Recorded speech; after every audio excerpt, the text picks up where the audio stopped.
में 10 विधानसभा सीटों पर होने वाले उपचुनाव सत्ता पक्ष और विपक्ष दोनों के लिए ही बड़ी चुनौती बन चुके हैं। लोकसभा चुनाव में सपा कांग्रेस गठबंधन के अच्छे प्रदर्शन करने के बाद अब चुनौती ये साबित करने की है कि इंडी अलायंस की जीत महज एक तुक्का नहीं थी, तो सत्ता पक्ष यानी कि एनडीए के सामने चुनौती इसको साबित करने की है कि अभी भी इसका जनाधार मजबूत है। यानी बीजेपी को अगर लोकसभा चुनाव में मिले दर्द को कम करना है तो उपचुनाव में उसका प्रदर्शन सबसे बढ़िया होना चाहिए, और विपक्ष को अगर अपनी लोकप्रियता पर मुहर लगानी है तो उपचुनाव में भी उन्हें अपना सर्वश्रेष्ठ प्रदर्शन करना ही होगा। यानी चुनाव भले ही छोटा हो, लेकिन इसके परिणामों से निकलने वाला संदेश बहुत दूर तक जाएगा। ऐसे में बीजेपी ने जहां पुरानी गलतियों से सबक लेते हुए जमीनी स्तर पर मंथन तेज कर दिया है, उससे साफ होता है कि बीजेपी कोई भी चांस नहीं लेने वाली है। बीजेपी ने बूथवार तैयारियां तेज कर ली हैं। जिलों के प्रभारियों और मोर्चों के अध्यक्षों को सक्रिय रहने के निर्देश दिए गए हैं। इसके अलावा जातिगत समीकरण के हिसाब से सभी टीमें बनाई गई हैं। बात विपक्ष की करें तो लोकसभा चुनाव में संजीवनी पाने के बाद कांग्रेस पार्टी सपा की बैसाखी से दोबारा खड़े होने की कोशिश कर रही है। इसके लिए कांग्रेस सभी 10 सीटों पर अपना आकलन करने में जुटी हुई है, और इसके लिए प्रदेश कांग्रेस अध्यक्ष अजय राय ने एक बैठक भी बुलाई है, जिसमें सभी 10 विधानसभा सीटों के जिलाध्यक्ष और प्रभारी शामिल हैं। यानी कुल मिलाकर ये उपचुनाव सिर्फ उपचुनाव नहीं, बल्कि सत्ता पक्ष और विपक्ष दोनों के लिए ही कड़ी अग्नि परीक्षा साबित होने वाला है, क्योंकि इसके नतीजे 2027 के लिए जमीन तैयार करेंगे।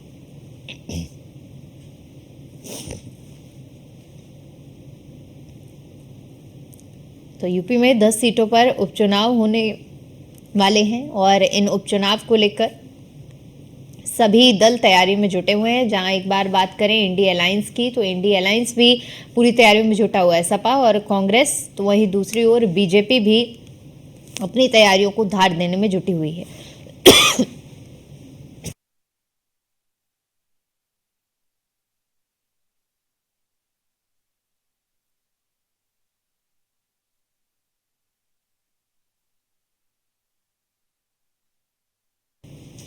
तो यूपी में 10 सीटों पर उपचुनाव होने हैं, और इन उपचुनाव को इस तरह से देखा जा सकता है कि एक अग्नि परीक्षा के तौर पर, चाहे बात विपक्षी दल की हो या सत्ताधारी दल की हो, दोनों ही इसे अग्नि परीक्षा के तौर पर ले रहे हैं।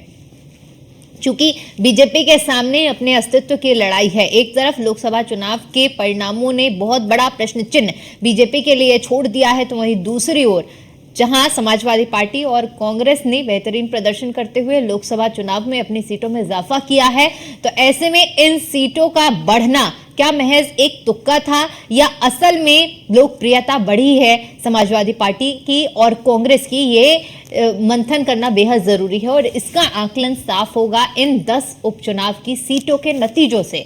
और ऐसे में इसीलिए सभी दल तैयारियों में जुटे हुए हैं। कांग्रेस, जहां पर आज कांग्रेस प्रदेश अध्यक्ष माफ कीजिएगा अजय राय की ओर से आज बैठक बुलाई गई है, और इस बैठक में सभी जिलाध्यक्षों से इन 10 सीटों के बारे में ब्यौरा लिया जा रहा है।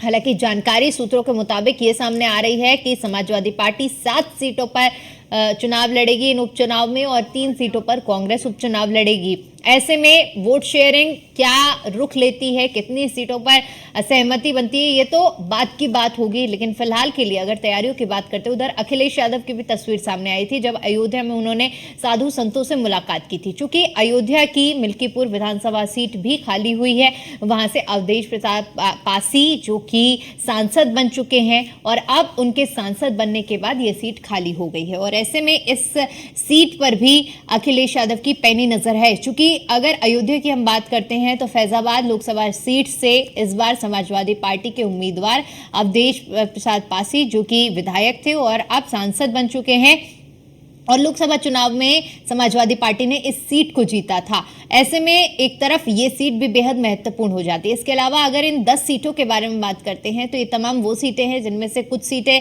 समाजवादी पार्टी के खाते में रही हैं, जिनके विधायक अब सांसद बन चुके हैं, इसलिए ये सीट खाली हुई हैं। इसके अलावा कुछ सीटें बीजेपी की भी हैं, कुछ सहयोगी दलों की भी हैं। यानी कुल मिलाकर अगर देखा जाए तो जो समीकरण बैठ रहा है इन 10 सीटों का, उनमें से ज्यादा सीटें जीतने की कवायद में, चाहे बात अखिलेश यादव की हो या फिर सीएम योगी आदित्यनाथ की हो, सभी की टेढ़ी नजर इन 10 सीटों पर है। क्योंकि इससे पहले भी हमने देखा जब सीएम योगी आदित्यनाथ ने भी उपचुनाव को लेकर कोर बैठक की है और सीएम योगी आदित्यनाथ की ओर से 16 मंत्रियों को इस बैठक में बुलाया गया था। ये वो 16 मंत्री हैं जिन्होंने इन उपचुनाव की बागडोर संभाल रखी है। इन 16 मंत्रियों को जिम्मेदारी दी गई है और ऐसे में सभी से इन तैयारियों को लेकर उपचुनाव में की कोई भी कोर कसर न छोड़ने को लेकर दिशा निर्देश भी दिए गए हैं।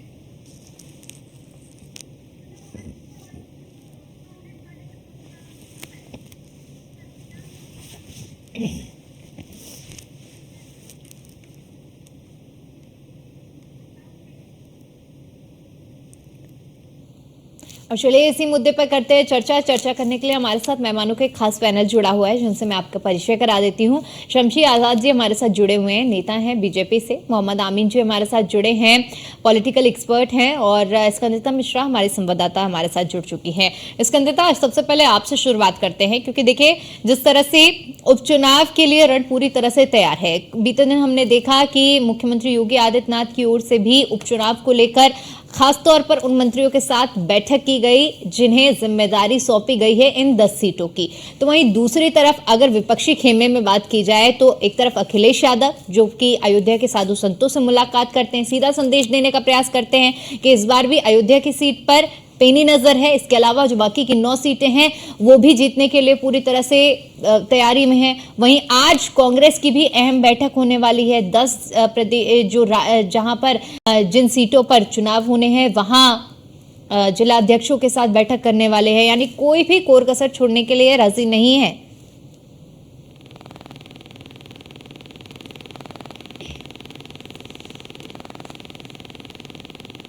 स्कंदिता, आप तक आवाज पहुंच पा रही है?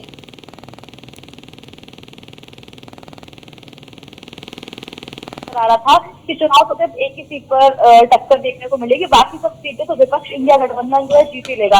लेकिन हमने किस तरीके से देखा कि भाजपा को इस बार विपक्ष में एक मजबूत टक्कर दी। और अगर विधानसभा चुनाव की बात की जाए जहां 10 सीटों को विधानसभा चुनाव होना है, तो यहाँ पर भी सपा मुखिया और कांग्रेस लगातार कहते हुए नजर आ रहे हैं कि ये चुनाव भी गठबंधन के साथ लड़ा जाएगा और 10 सीटें जो है वो जीतने में असफल रहेंगे। इसके अलावा अगर बाकी की बात की जाए, बाकी 10 सीटों की बात की जाए तो 10 में से 7 सीटें ऐसी है जहां पर समाजवादी पार्टी खुद अपने प्रत्याशी उतारने वाली है और 3 सीटें ऐसी हो सकती हैं जहां पर कांग्रेस अपने प्रत्याशी उतारे। जिन 3 सीटों की बात की जाए तो एक गाजियाबाद की सीट हो सकती है, दूसरी मिर्जापुर की मीरापुर सीट है, वहां से कांग्रेस अपना प्रत्याशी उतार सकती है और तीसरी सीट को लेकर भी आज इस बैठक में मंथन जो है वो चल रहा है। अभी भी ये बैठक जारी है कि मिर्जापुर की मीरापुर सीट है, वहां से कांग्रेस अपना प्रत्याशी उतार सकती है और तीसरी सीट को लेकर भी आज इस बैठक में मंथन जो है वो चल रहा है। अभी भी ये बैठक जारी है जिस बैठक में आपको बता दें सभी जिलाध्यक्षों को, जिला के पदाधिकारियों को बुलाया गया है जहां जहां पर विधानसभा उपचुनाव होने हैं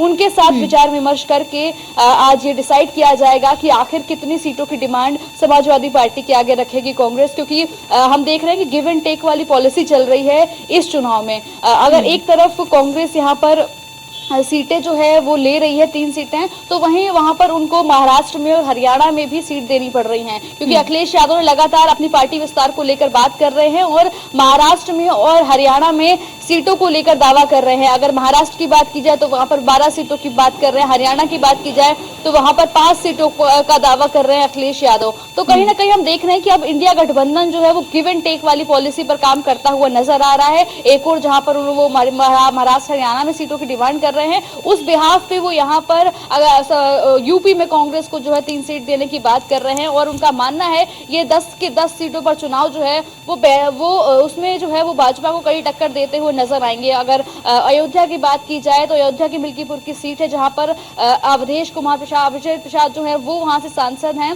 इससे पहले वो वहां से विधायक थे और उनके सांसद बनने के बाद वो सीट खाली हुई है और अब कहीं ना कहीं कयास लगाए जा रहे हैं कि उनकी जगह उनके बेटे को प्रत्याशी के तौर पर समाजवादी पार्टी पार्टी उतार सकती है। मैनपुरी की करहल विधानसभा सीट है, खुद अखिलेश यादव की सीट है, वहां पर कहीं ना कहीं तेज प्रताप यादव का नाम जो है वो निकलकर सामने आ रहा है कि शायद वो वहां से उम्मीदवार हो सकते हैं। बिल्कुल स्कंदता, यानी देखा जाए तो कुल मिलाकर तैयारी पूरी है भी शायद कोई परिवार के सदस्य को और अब कोई भी राजनीतिक दल अपनी तैयारियों को धार देने में सारे राजनीतिक दल जुटे हुए हैं। एक बार फिर से हम आपका रुख करेंगे, हमारे साथ शमशी आजाद जी भी जुड़े हुए। शमशी जी, क्योंकि लोकसभा चुनाव के नतीजे सभी ने देखे और ये नतीजे ऐसे थे कि जिससे सभी को सीख लेने की जरूरत थी। जिनका परफॉर्मेंस अच्छा रहा है उनको भी सीख लेने की जरूरत रही है और जिनका परफॉर्मेंस डाउन रहा है उनको भी सीख लेने की जरूरत रही है। अब ये जो 10 सीटों पर उपचुनाव होने वाले हैं, ये असल मायनों में ये सिद्ध करेगा कि लोकसभा चुनाव के नतीजों से किसने कितनी सीख ली है। ये देखिए दीपिका जी, भारतीय जनता पार्टी जैसा कि हमेशा इसके ऊपर एक आरोप भी लगाया जाता है और सही भी है कि भारतीय जनता पार्टी हमेशा एक रक्षक मोड पे रहती है। देश की सबसे बड़ी बल्कि विश्व की सबसे बड़ी पार्टी है और हर दूसरे तीसरे महीने कहीं ना कहीं हिंदुस्तान में चुनाव होता रहता है। भारतीय जनता पार्टी पूरी गंभीरता के साथ सभी चुनाव में भागीदारी करती है। उत्तर प्रदेश में जो भारतीय जनता पार्टी का लोकसभा चुनाव में जो सीटें 80 सीटें लाने का लक्ष्य था, यकीनन भारतीय जनता पार्टी उस लक्ष्य को पाने में असफल हुई है। और ये किस वजह से हुई, इसका आपने देखा भी होगा दीपिका जी की लगातार भारतीय जनता पार्टी अपने कार्यालय में, अपने संगठन में, राष्ट्रीय स्तर पर, बूथ स्तर पर, पन्ना प्रमुखों के बीच में जाकर, जिला स्तर पर, प्रदेश स्तर पर, यानी जितनी भी बैठकें हो सकती थी पन्ना प्रमुख से लेकर राष्ट्रीय अध्यक्ष के बीच में। और अभी आपने देखा था कि प्रदेश कार्यकारिणी की जो बैठक भी हुई थी तो उसमें भी सबसे अहम मुद्दा जो था, ये एजेंडा जो था, तो यही था कि जो हो चुकी है गलती, उस गलती पर समीक्षा की जाए, दोबारा ऐसी गलती दोहराई न जाए, क्योंकि जो आने वाला उपचुनाव है ये तय करेगा 2027 में कि हम भारतीय जनता पार्टी उत्तर प्रदेश में कितनी मजबूत होती है। तो इन चीजों को आधार मानकर भारतीय जनता पार्टी पूरी गंभीरता के साथ उत्तर प्रदेश में ये चाहती है कि जो आने वाली 10 सीटें हैं जिसमें भारतीय जनता पार्टी अपनी दावेदारी बहुत मजबूती के साथ पेश करने, जातिगत समीकरणों को देखते हुए प्रत्याशियों का चयन करने में इस वक्त लगी है और लगातार जो प्रत्याशी अपना बायोडाटा दे रहे हैं, जिनको भारतीय जनता पार्टी अपना प्रत्याशी बनाना चाहती है, उनका पूरी तरीके से सतह से लेकर ऊपर तक पूरा मंथन किया जा रहा है कि ऐसा ना हो के बाद में फिर कोई कार्यकर्ता उनका विरोध करे, पार्टी के गठबंधन और पार्टी का जो है क्या कहते हैं कि संगठन उसका विरोध करे या कहीं और उसका विरोध किया जाए। तो हम नहीं चाहते कि आने वाले 27 के चुनाव पर इस चुनाव का असर पड़े। इसलिए भारतीय जनता पार्टी पूरी तरीके से 10 सीटें लाने का लक्ष्य लेकर चल रही है और यकीनन आप ये जानिए कि भारतीय जनता पार्टी लक्ष्य लाने में पूरी तरीके से, क्योंकि लोकसभा जो क्षेत्र थी वो परिस्थितियां कुछ अलग थी। अब ये उत्तर प्रदेश का चुनाव ये योगी जी के संरक्षण में हो रहा है और योगी जी की लोकप्रियता का आप अंदाजा इस तरीके से लगा सकती है कि लोकसभा के चुनाव में पूरे हिंदुस्तान में इनको बुलाया गया था और सभी जगहों पर जाके इन्होंने रैलियां की थी, रोड शो किया था, सभाएं की थी, जिनमें लाखों जो है वहां पर जनता पहुंचती थी और उनके विचारों को सुनती थी। आज भी जिस तरीके से हिंदुत्व के एजेंडे को लेकर योगी आदित्यनाथ पूरी तरीके से मुखर है और जिस तरीके से आरएसएस का और संगठन का उनको साथ मिल रहा है, तो उससे कहीं ना कहीं योगी जी का भी आत्मबल जो है कहीं ना कहीं बढ़ा है। कार्यकर्ता एक बार फिर से उत्साहित हो रहे हैं और हम एक ऐसी राजनीति, हम एक ऐसा मिशन लेके चल रहे हैं जिससे सबसे पहले ये रहेगा कि हम कार्यकर्ताओं को संचालित करेंगे, कार्यकर्ताओं का मनोबल बढ़ाएंगे, कार्यकर्ताओं का आत्मविश्वास बढ़ाएंगे। उसके बाद जब कार्यकर्ता पूरी तरीके से आत्मविश्वास से लबरेज रहेंगे, फिर आप देखेंगे कि हमारा फिर से एक बार वही प्रदर्शन होगा जो 2017। लेकिन कार्यकर्ताओं की नाराजगी खत्म करना भी एक बड़ा विषय है, क्योंकि कार्यकर्ताओं की नाराजगी एक बड़ा सेटबैक दे गई है शमशी जी आप बीजेपी को। आपने ये भी देखा होगा कि योगी जी ने कहा है कि कार्यकर्ताओं को जो है उनकी अनदेखी नहीं की जाएगी। बाकायदा उन्होंने अधिकारियों को और अपने मंत्रालय में और अपने संगठन के सभी लोगों को ये आदेशित एक तरीके से आदेश जारी किया है कि कार्यकर्ता जो है वो हमारे सबसे अमूल्य वस्तु है, कार्यकर्ता हमारी धरोहर है। कार्यकर्ताओं को हम कहीं से भी नाराज नहीं कर सकते, क्योंकि अगर कार्यकर्ता उत्साहित रहेगा, कार्यकर्ताओं का मनोबल बढ़ा रहेगा, कार्यकर्ता खुश रहेंगे, तब उसके बाद उनके अंदर जो एक अलग से ऊर्जा होती है, उसका संचार होता है। उसके बाद जब आपके बीच में जाते हैं तो कहीं न कहीं से मजबूती उनके अंदर देखने को मिलती है। और भारतीय जनता पार्टी, आप यकीन जानिए, ये विपक्ष का फैलाया हुआ भ्रम है, कहीं पर भी कोई मतभेद नहीं है, कहीं पर भी कोई संगठन में खुट खटाक की आवाज नहीं है। पूरी तरीके से भारतीय जनता पार्टी, लेकिन कार्यकर्ताओं की नाराजगी तो साफ थी ना शमशी जी, कई जगह से ये खबरें सामने आ रही थी जहां पर कार्यकर्ता नाराज थे, इस चीज से तो नकारा नहीं जा सकता ना। एक दो लोगों के बयान करने से, एक दो लोगों की नाराजगी से उससे बहुत ज्यादा पार्टी पे असर नहीं पड़ता और हम उसको मनाने में भी लगे। आपने देखा होगा कि एक बार के बयान के बाद दोबारा किसी का ऐसा बयान भी नहीं है कि जिसमें लगे, क्योंकि कार्यकर्ता के लिए सबसे बड़ी पार्टी है, सबसे बड़ा उसका धर्म जो है वो पार्टी है। तो कार्यकर्ता और पार्टी जो है वो कहीं से अलग नहीं है। भारतीय जनता पार्टी का परिवार पूरी तरीके से मजबूत है, कहीं से भी विपक्ष उसमें सेंध लगा नहीं सकता, उसकी ताकत नहीं, उसकी हैसियत नहीं है। ये जरूर है कि समाजवादी पार्टी के कुछ विधायक आज भी भारतीय जनता पार्टी के बड़े नेताओं के संपर्क में है। और आप देखेंगे कि एक बार फिर जिस तरीके से विधानसभा में आपने देखा था कि टूट हुई थी, उसी तरीके से एक बार फिर समाजवादी पार्टी में बड़ी टूट देखने को मिलेगी। और ये मैं आपके चैनल पे बहुत जिम्मेदारी से कह रहा हूँ कि जिस दिन उपचुनाव की घोषणा की जाएगी, उसी के 1-2 दिन के बाद आप देखेंगे कि समाजवादी पार्टी का एक बड़ा दल हम भारतीय जनता पार्टी में समाहित होने के लिए तैयार।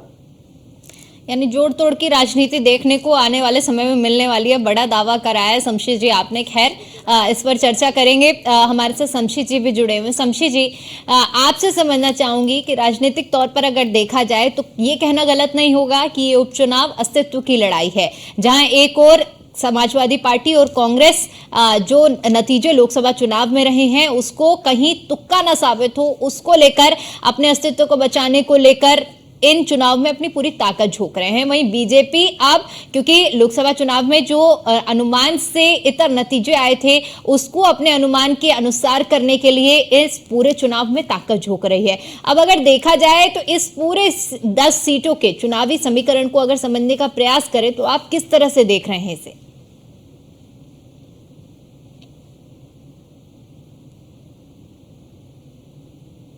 आमीन जी, आप तक आवाज पहुंच पा रही है? मेरे पास पहुंचे, लेकिन आपने क्वेश्चन शमशी जी से किया है। माफ कीजिएगा, ये सवाल मेरा आपसे था। नहीं, हमने शमशी नाम लिया है ना। मेरा सवाल महाराज आप बोलिए जी। आप अपने जी आपसे सवाल था अमिन जी। क्या बताइए? मेरा सवाल आपसे ये था कि इस चुनाव को अस्तित्व की लड़ाई कहना क्या गलत होगा, क्योंकि एक तरफ जहां पर समाजवादी पार्टी और कांग्रेस पार्टी दोनों एक अब जो नतीजे रहे हैं लोकसभा चुनाव के, उस चुनाव को बरकरार रखने के लिए अपनी पूरी ताकत झोंक रहे हैं। वहीं दूसरी ओर अगर हम बात करते हैं बीजेपी की, तो जो नतीजे रहे हैं उसको अपने अनुसार करने के लिए वो भी पूरी तैयारी में जुटे हुए हैं। तो इसे क्या अस्तित्व की लड़ाई कहना गलत होगा? नहीं, इसमें कोई दो राय नहीं है कि अस्तित्व की लड़ाई तो इसलिए मानी गई कि अभी जो संसदीय चुनाव हुए उसमें संसदीय चुनाव में बहुत बड़ी एक बीजेपी की हार हुई है, जिसके कारण क्या है कि उनका मंथन हुआ, चिंतन होने के बाद उन्होंने सोचा है कि अब की बार, चूंकि इससे कि पार्लियामेंट के अंदर भी बहुत ही उल्टी बात चली है और कि उनका हौसला बढ़ा है समाजवादी का और कांग्रेस का। दो राय नहीं है कि इस विपक्ष में अगर नंबर देखा जाए तो उसमें कांग्रेस आई है, नंबर 2 पे आपकी सबसे बड़ी पार्टी जो है समाजवादी पार्टी आई है।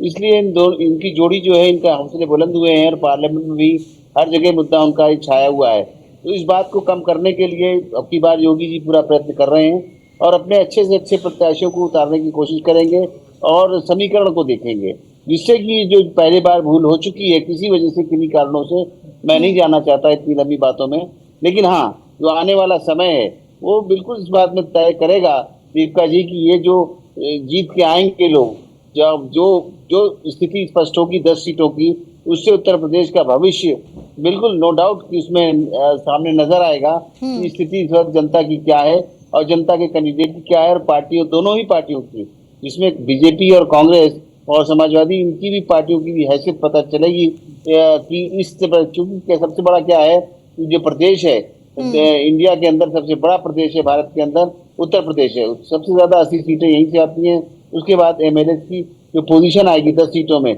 उससे बिल्कुल स्पष्ट हो जाएगा कि आने वाला जो भविष्य का चुनाव है असेंबली का 27 में, उसकी क्या स्थिति रहने वाली है। उस हिसाब से और जोड़ तोड़ जो पार्टियों की स्थिति आएगी, उससे और जोड़ तोड़ आगे किया जाएगा और उससे और उपलब्धता लेने के लिए कि आगे भी 27 में भी कोई गलती ना हो, उसकी पार्टियां कोशिश करेंगी।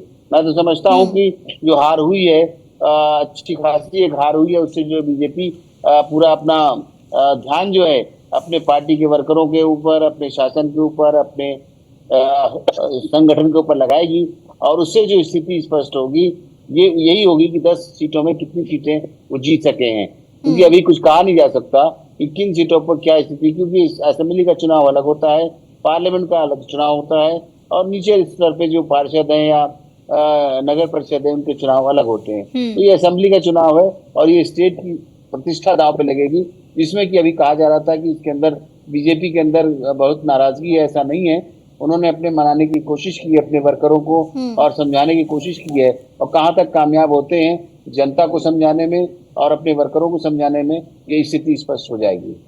बिल्कुल, नाराजगी खत्म करने का प्रयास तो किया गया है, ये सभी ने देखा है। ऐसे में ये जो उपचुनाव है 10 सीटों के, ये पिछली कहानी को भी बयां करेंगे और आगे का रोड मैप भी तय करेंगे। आमीन जी, इसमें कोई दो राय नहीं है कि जो आने वाले चुनाव हैं, उनके जो बाई इलेक्शन है, उनकी जो संख्या आएगी, उन संख्याओं में, लेकिन अभी भी बाई इलेक्शन एक हुआ है नेशनल स्तर पे, राष्ट्रीय स्तर पे कई स्टेटों के, उसमें भी जो बीजेपी एक अच्छा परफॉर्मेंस नहीं कर पाई, जिसमें कि 13 सीटें थी, इसमें सिर्फ 2 सीटें मिली हैं, बाकी और पार्टियों को मिली हैं। उस पर भी बड़ा गंभीर विचार चल रहा है, सेंट्रल का भी और स्टेट का भी। हर स्टेट अपने अपने को रिव्यू करेगी और अपनी स्थितियों को देखेगी कि हमें कहाँ पे क्या गलतियां रह गई, उन गलतियों को न दोहराया जाए, इसकी पूरी शंका जो है दूर की जाएगी, चाहे जिस स्तर पे भी हो, संगठन स्तर पे हो और उनके शासन स्तर पे भी हो, और उनके लोगों की नाराजगी जो पर्सनल तौर पे है, इवन संघ का भी देखा जाएगा। इस संघ के लिए भी जो कोऑर्डिनेशन है, उसमें भी पूरी कोई कमी ना रह जाए। जो उनका मेन बैकबोन कहलाता है संगठन का, बीजेपी का, वो है हमारा आरएसएस का संगठन, जो देख रहा है इस बात को, और उसकी भी रुचि कितनी है, क्या है, उनके वर्करों के साथ किस तरह का व्यवहार किया गया है, क्या है। तो बहुत बातें आती हैं, समाचार में देखने को मिलता है, और लोग कहते हैं अपने अपने स्तर पे, डिबेट्स में कहते हैं कि वो नाराजगी संघ की भी है, लेकिन मैं ऐसा नहीं समझता हूँ कि संघ कभी भी किसी से नाराज होता है। वो पार्टी को अपनी हित देखेगा, देश का हित देखता है सबसे पहले, उसका देश सर्वोपरि है, उसके बाद पार्टी है, और पार्टी के बाद संगठन है। तो इसलिए संगठन जो है हमेशा पार्टी को देखेगा, पार्टी को मजबूत करेगा, और मेरे यही आशा की जाती है एक अच्छा प्रदर्शन बीजेपी लेके आएगी प्रदेश स्तर पे। बिल्कुल, प्रदेश स्तर पर एक अच्छा प्रदर्शन होना चाहिए और इसकी तैयारी में बीजेपी जुटी हुई है। आखिरी सवाल मेरा शमशी जी आपसे रहेगा, क्योंकि 7 और 3 का आंकड़ा बैठ रहा है। जो सूत्रों के हवाले से खबर है कि 7 सीटों पर समाजवादी पार्टी चुनाव लड़ सकती है और 3 सीटें कांग्रेस को दी जा सकती हैं, और ऐसा गिव एंड टेक की स्थिति में बन रहा है, जैसे कि अभी हमारी सहयोगी स्कंदता भी जिक्र कर रही थी कि क्योंकि महाराष्ट्र और हरियाणा में भी समन्वय बैठाने की बात की जा रही है। अब अगर ऐसा होता है तो ऐसे में राष्ट्रव्यापी पार्टी बनाने के लिए समाजवादी पार्टी पूरी तरह से अग्रसर है, और इंडी गठबंधन में रहकर यह संभव होता हुआ नजर आ रहा है, अगर नतीजे इसी तरह रहते हैं तो। देखिए दीपिका जी, समाजवादी पार्टी के नेता अखिलेश यादव जो है बहुत ही चतुर है। ये कभी नहीं चाहते कि उनका गठबंधन जो है कहीं से भी उत्तर प्रदेश में खास तौर से मजबूत हो। और आपने देखा होगा, चाहे ओम प्रकाश राजभर इनके साथ रहे हो, चाहे जयंत चौधरी रहे हो, चाहे कांग्रेस के साथ भी इन्होंने अगर बातचीत की, समझौता। चलिए ठीक है, माफी चाहूंगी क्योंकि आपकी आवाज भी नहीं पहुंच पा रही है टेक्निकल इश्यू की वजह से, और समय का भी अभाव है, इसलिए चर्चा को यहीं समाप्त करना चाहेंगे। बहुत शुक्रिया आप सभी का हमारे साथ जुड़ने के लिए और अपना कीमती समय न्यूज़ 1 इंडिया को देने के लिए।